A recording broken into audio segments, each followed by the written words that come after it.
Praise the Lord. இந்த மே மாதத்தில் 23ஆம் தேதி ஆகிய சனிக்கிழமையின் காலை வேளையில் தேவ சமூகத்தில் வந்திருக்கிற ஒவ்வொருவரையும் கர்த்தர் தாமே ஆசீர்வதிப்பாராக. இந்த நாளிலும் நம்ம தியானிக்கிற தேவனுடைய வார்த்தை நம்முடைய பரிசுத்த வேதாகமத்தில் 1 சாமுவேல் 16ஆம் அதிகாரம் 7ஆம் வசனம். 1 Samuel chapter 16 verse 7. கர்த்தர் சாமுவேலை நோக்கி, நீ இவனுடைய முகத்தையும் இவனுடைய சரீர வளர்ச்சியையும் பார்க்க வேண்டாம், நான் இவனை புறக்கணித்தேன். மனுஷன் பார்க்கிறபடி நான் பாரேன். மனுஷன் முகத்தை பார்ப்பான், கர்த்தரோ இருதயத்தை பார்க்கிறார் என்றார். அல்லேலூயா. கர்த்தருடைய அருமையான இந்த வசனத்துக்காய் கர்த்தரை ஸ்தோத்திரிக்கலாமா? சாமுவேல் தீர்க்கதரிசி இஸ்ரவேலின் ராஜாவாக சவுலை தேவன் தள்ளின பின்பு இன்னொருவனை நான் தெரிந்து கொண்டேன், நீ பெத்லஹேமுக்கு போ, ஈசா என்கிற ஒரு மனிதனுடைய குடும்பத்தில் இருக்கிற ஒருவனை நான் ராஜாவாக தெரிந்து கொண்டேன் என்று சாமுவேலை அங்கே ஆண்டவர் அனுப்புகிறார். அப்போ சாமுவேல் ஈசாயினுடைய வீட்டுக்குள்ளே அவனுடைய பிள்ளைங்க, அவனுடைய மகன்களை எல்லாம் அவனுக்கு முன்பாக நீ கடந்து வரும்படி சொல்லும் பொழுது, முதலாவது மகன் எலியாப் என்று சொல்லி அவனுடைய பெயர் சொல்லப்படுகிறது. அவன் சாமுவேலுக்கு முன்பாக நிற்கிறான். அவர்கள் வந்தபோது அவன் எலியாவை பார்த்த உடனே, கர்த்தரால் அபிஷேகம் பண்ணப்படுபவன் இவன்தான் ஆக்கும் என்றான். சாமுவேல் மனசுல நினைக்கிறாரு, எலியாவை பார்த்த உடனே சாமுவேல் நினைக்கிறாரு, இவனை தான் ஆண்டவர் அபிஷேகம் பண்ண போறாரு அப்படின்னு சொல்லி. ஏன்னா எலியாப் யாரு அப்படின்னு சொல்லி நீங்க பார்த்தீங்கன்னா, ஈசாயினுடைய 3 மூத்த மகன்களும் இஸ்ரவேலின் இராணுவத்தில் இருக்கிறவர்கள். சவுலுடைய ஆர்மியில், அவங்க மிலிட்ரியில் இருக்கிறாங்க. இப்போ யோசித்து பாருங்கள், ஆர்மியில் இருக்கிற ஒரு பர்சன் எப்படி இருப்பாங்க இல்லை? அவங்க நல்ல வெல் பில்ட்டாக, நல்ல பாடியோட அப்படி நல்லா இருந்திருப்பாங்க. உடனே சாமுவேல் யோசிக்கிறாரு, இவரை தான் ஆண்டவர் அபிஷேகம் பண்ண போகிறாரு. ஏன்னா சவுல் அப்படி தான் இருந்தார். சவுலை ராஜாவா ஆண்டவர் அபிஷேகம் பண்ண தெரிந்து கொள்ளப்படும் போது பார்த்தீங்கன்னா, சவுல் நல்ல ஹைட் அண்ட் வெயிட் பர்சன். எல்லாரும் அந்த ஜனங்கள் எல்லாரும் சவுலுடைய தோளுக்கு தான் வந்தாங்களாம். அந்த அளவுக்கு அவர் நல்ல டாலாக, ஒரு ராஜாவினுடைய அந்த கம்பீர அந்த ஃபிசிக்கல் ஸ்டாச்சர் சவுலுக்கு இருந்துச்சு.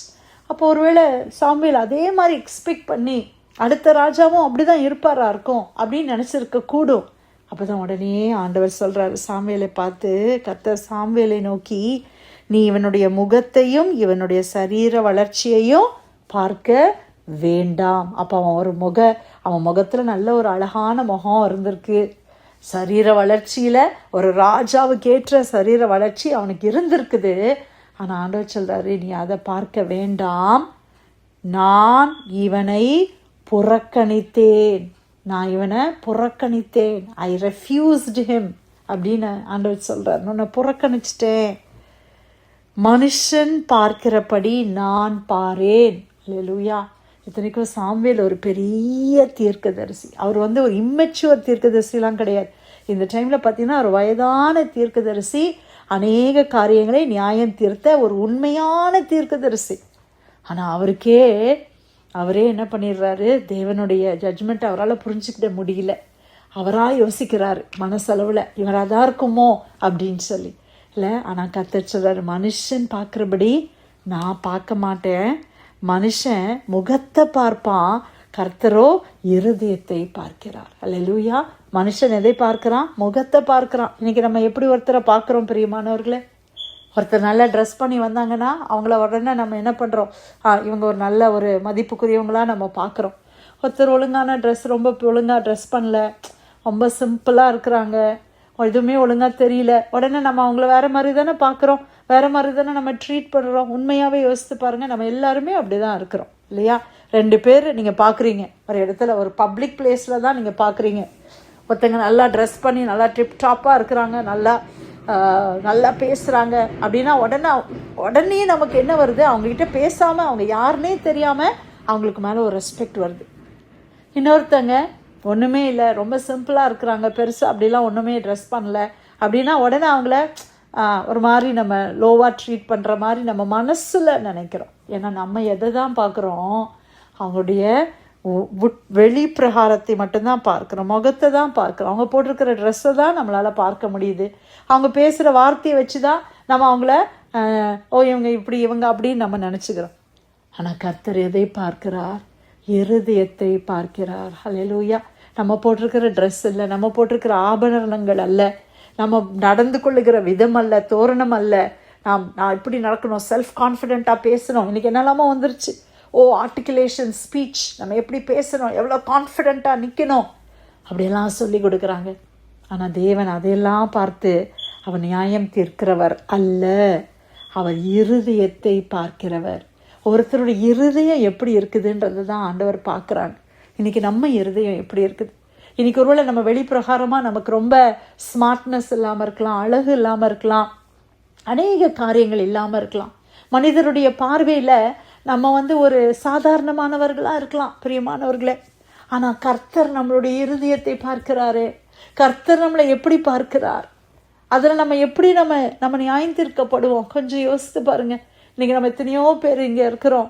ஆண்டவர் நம்ம இருதயத்தை, எல்லாருடைய இருதயத்தையும் ஆண்டவர் ஸ்கேன் பண்ணி பார்க்குறார். இருதயத்தின் தோற்றம், இருதயத்தின் நினைவுகளின் தோற்றம், அதாவது நான் என்ன நினைக்கிறேன் அதனுடைய ஆரிஜின் என்னுடைய இருதயம் இல்லை. இருதயம் ஒரு மேனுஃபேக்சரிங் கம்பெனி. அப்போ இந்த இருதயத்திலிருந்து தான் என்னெல்லாம் ஆரம்பிக்குது? நினைவுகள் ஆரம்பிக்குது, சிந்தை. அதெல்லாம் எப்படி இருக்குது? நம்ம சிந்தையை யாராலையும் பார்க்க முடியாது. நம்ம சிந்தை எப்போ தெரியுமா வெளியில் வரும்? நம்ம வார்த்தையில் வரும், நம்ம நடந்து கொள்ளுகிற விதத்தில் வரும். ஒருத்தருக்கு மேலே உங்களுக்கு பொறாமை இருக்குன்னா அதை யாராலையுமே ஐடென்டிஃபை பண்ண முடியாது. எப்போ தெரியுமா ஐடென்டிஃபை பண்ணுவோம்? சில வேர்ட்ஸ் நம்ம விடுவோம் பார்த்தீங்களா, அப்போ தான் மற்றவங்களுக்கு தெரியும், இவங்களை பிடிக்கல போலியே அப்படின்னு அப்போ தான் தெரியுது. ஏன்னா அந்த வார்த்தையில் தான் தெரியும். ஆனால் கர்த்தருக்கு இருதயத்தையே பார்க்குறார். நம்ம இருதயத்தின் நினைவுகளை பார்க்கிறார். இருதயத்தில் நம்ம என்ன யோசனையோடு, என்ன இன்டென்ஷனில் சில காரியத்தை நம்ம செய்கிறோன்றத கர்த்தர் பார்க்குறாங்களே. ஹல்லேலூயா. அப்போ நம்ம இருதயம் எவ்வளோ பரிசுத்தமாக இருக்கணும், நம்ம இருதயம் எவ்வளோ சுத்தமாக இருக்கணும். ஆண்டவருக்கு முன்னால் நம்ம எந்த வேஷமும் போட முடியாது. மனிதர்களுக்கு முன்னால் நான் எப்படினாலும் வேஷம் போட்டுடலாம், எப்படி வேணாலும் நடந்து அவங்கள நம்மளை வழி மாறி போக பண்ணிடலாம். நம்மளை ரொம்ப பிடிக்கிற மாதிரி, நம்மளை ஒருத்தரை ப்ளீஸ் பண்ணுற மாதிரி நம்ம நடந்து கொள்ளிடலாம். ஈஸி, அது ரொம்ப கஷ்டமே கிடையாது. ஒருத்தருக்கு என்ன பிடிக்கும், சில நேரத்தில் பிள்ளைங்களுக்கு அது தெரியும். பார்த்துருக்குறீங்களா? அம்மாவுக்கு எது பிடிக்கும், அப்பாவுக்கு எது பிடிக்கும்னு பிள்ளைங்களுக்கு தெரியும். அந்த மாதிரி பிள்ளைங்க நடப்பாங்க, பார்த்துருக்கீங்களா? அம்மாமார் ரொம்ப ஜோம் பண்ணணும் அப்படின்னு நடக்கிறாங்கன்னு வச்சுக்கோங்களேன். அப்படியே அம்மாமார்கிட்ட வரும்போது மட்டும் நல்லா ஜெபிக்கிற பிள்ளைகளாக காட்டிப்பாங்க, நல்ல ஒழுங்கான பிள்ளைங்களாக காட்டுவாங்க. ஆனால் உண்மையாகவே அவங்க இருதயம் எப்படி இருக்குதுன்றது அம்மாமாருக்கு தெரியாது, அப்பா அம்மாருக்கு தெரியாது, கர்த்தருக்கு தெரியும். கர்த்தர் அறிந்த தேவனாய் இருக்கிறார். ஹல்லேலூயா. ஆண்டவருடைய பிள்ளைகளை கர்த்தர் அறிந்திருக்கிறார். இருதயத்தை பார்க்கிற தேவன், முகத்தை பார்க்கிற தேவன் அல்ல நம்முடைய தேவன். அவர் இருதயத்தின் ஆழத்தை பார்க்கிற தேவனாய் இருக்கிறார். ஹல்லேலூயா. அதுக்கு தொடர்ந்து நம்ம தியானிச்சுக்கிட்டே இருக்கலாம். இந்த பகுதியை நீங்கள் வாசித்து பார்த்தீங்கன்னா, அதுக்கப்புறமா ஈசாயினுடைய குடும்பத்தில் எல்லா மகனும் 7 குமாரர்கள் கடந்து போகிறாங்க. ஆண்டவர் சொல்றார், இவன் இல்லை, இவனை புறக்கணித்தேன், இவனெல்லாம் நான் ரிஜெக்ட் பண்ணிட்டேன், ரிஜெக்ட் அப்படின்னு. கடைசியில் சாமுவேல் கேட்குறாரு, என்ன ஆண்டவரே எல்லாரையும் ரிஜெக்ட் பண்ணிட்டீங்க? அப்போ ஈசாயை பார்த்து கேட்குறாரு, இவ்வளோதான் உனக்கு குமாரரா, வேற குமாரர் உனக்கு இல்லையா அப்படின்னு கேட்குறத நம்ம பார்க்குறோம். 11ஆம் வசனம், உன் பிள்ளைகள் இவ்வளவு தானா என்று கேட்குறாரு. உன் பிள்ளைங்க இவ்வளோதானா? அப்போ ஈசாய் சொல்கிறாரு, இன்னும் எல்லாருக்கும் இளையவன் ஒருவன் இருக்கிறான், அவன் ஆடுகளை மேய்த்து கொண்டு இருக்கிறான். அல்லேலூயா. இந்த தாவீது ஆடு மேய்ச்சிக்கிட்டு இருக்கிறார். வீட்டில் யார் வந்திருக்கிறா? பெரிய தீர்க்கதரிசி வந்திருக்கிறார். அந்த ஊரே அங்கே கூடி இருக்குது. ஒரு பெரிய கொண்டாட்டம், பெரிய மகிழ்ச்சி. ஆனால் யார் இல்லை வீட்டில்? கடைசி பையன் இல்லை, அவன் ஆடு மேய்ச்சிக்கிட்டு இருக்கிறான். ஈசை அவரை பொருட்டாவே நினைக்கல பிரியமானவர்களே. அவன்லாம் ஒரு பர்சனாகவே அவர் நினைக்கல. அவன் ஆடு மேய்ச்சிப்பான், அவன் அங்கே தான் இருப்பான், அதான் அவன் வேலை. இந்த மாதிரி காரியத்துக்கெலாம் அவன் தேவையில்லை அப்படின்னு தகப்பன் நினைத்தார். ஆனால் பரலோக தகப்பனுக்கு நன்றாய் தெரியும், அவன்தான் தெரிந்து கொண்டவன் என்று சொல்லி ஆண்டவர் சொல்கிற உடனே சாமுவேல் சொல்கிற வார்த்தையை பாருங்க. அதற்கு சாமுவேல் ஈசாயை நோக்கி, ஆள் அனுப்பி அவனை அழைப்பி, அவன் இங்கே வரும் மட்டும் நான் பந்தி இருக்க மாட்டேன், நான் சாப்பிட மாட்டேன். இங்கிலீஷில் எப்படி இருக்குன்னா, நான் உட்கார மாட்டேன். I will not sit down till he comes. தாவீதை கூட்டிட்டு வா, அவனை ஆள் அனுப்பி, சீக்கிரமாக ஆள் அனுப்பி அவனை கூட்டிட்டு வா. அவன் வர்ற வரைக்கும் நாங்கள் உட்கார மாட்டேன். எல்லாம் வெயிட் பண்ணுறாங்க தாவீது வர்றதுக்கு. யோசித்து பாருங்க அந்த சூழ்நிலையை. தாவீதுக்கு ஒன்றுமே தெரியாது. தாவீதுக்கு இங்கே நடக்கிறது எதுவுமே தெரியாது. ஆண்டவர் தரிசனத்திலேயோ சொப்பனத்திலேயோ இல்லை யாரோ கை வச்சு ஒன்றுமே சொல்லலை. அப்படியே தாவீது வருகிறத பார்க்குறோம். தைல கொம்பை ஆள் அனுப்பி அவனை கொண்டு வர சொல்கிறாரு. அப்போ ஆண்டவர் பாருங்க, அந்த வசனத்தை நான் வாசிக்கிறேன். ஆள் அனுப்பி அவனை அழைப்பித்தான். அவன் சிவந்த மேனியும் அழகிய கண்களும் நல்ல ரூபமுள்ளவனுமாயிருந்தான். அப்பொழுது கர்த்தர், இவன்தான், நீ எழுந்து இவனை அபிஷேகம் பண்ணு என்றார். அப்பொழுது சாமுவேல் தைலக்கொம்பை எடுத்து அவனை அவன் சகோதரர் நடுவிலே அபிஷேகம் பண்ணினான். அந்நாள் முதற்கொண்டு கர்த்தருடைய ஆவியானவர் தாவீதின் மேல் வந்து இறங்கி இருந்தார். அல்லேலூயா! அவ்வளோ அருமையான ஒரு கர்த்தர். சாமுவேல் கர்த்தருக்கு முன்னால இருதயத்தில் உண்மையா இருக்கிறத பார்க்கிறோம்.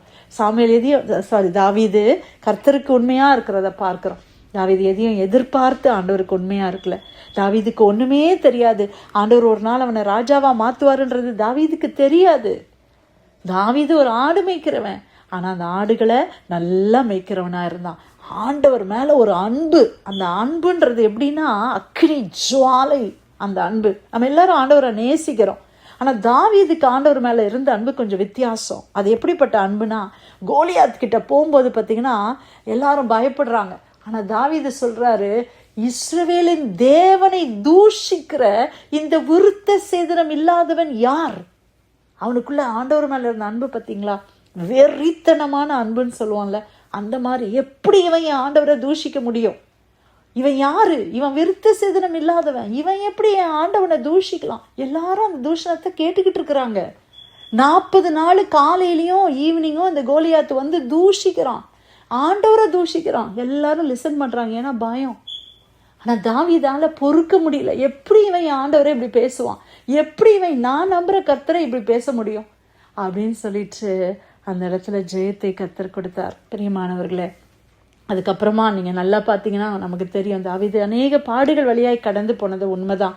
சவுளுடைய கையில் பயங்கர கஷ்டப்பட்டார். சவுல் வந்து ஒரு இடத்துல தன்னுடைய மகளை தாவீதுக்கு கல்யாணம் பண்ணி வைக்கணும் அப்படின்னு ட்ரை பண்ணி அவர் பண்ணும்போது அவர் ஒரு காரியம் சொல்லுவார். என்ன தெரியுமா? நீ வந்து முதல்ல என் பொண்ணை கல்யாணம் பண்ணணும்னா ஒன்று செய்யணும். நீ பிலிஸ்தியர்களிடத்துலேருந்து 100 பேருடைய நுனித்தோலை எப்படி கிடைக்கும்? அவங்கள கொன்னாதான் கிடைக்கும். அந்த 100 பேரை கொண்டு அந்த நுனித்தோலை கொண்டு வா, அதுதான் டௌரி. என் மகளை உனக்கு கல்யாணம் பண்ணி வைக்கிறேன். சவுளுடைய இன்டென்ஷன் என்ன தெரியுமா? அந்த பெலிஸ்தருடைய கையில் இந்த தாவீது செத்து போயிடுவான். அங்கே போய் யுத்தத்துக்கு போகும்போது அவங்க போட்டு அடிச்சிருவாங்க, இவன் அவ்வளோதான், அதோட க்ளோஸ் ஆயிடுவான் அப்படின்னு சவுல் நினைச்சாரு.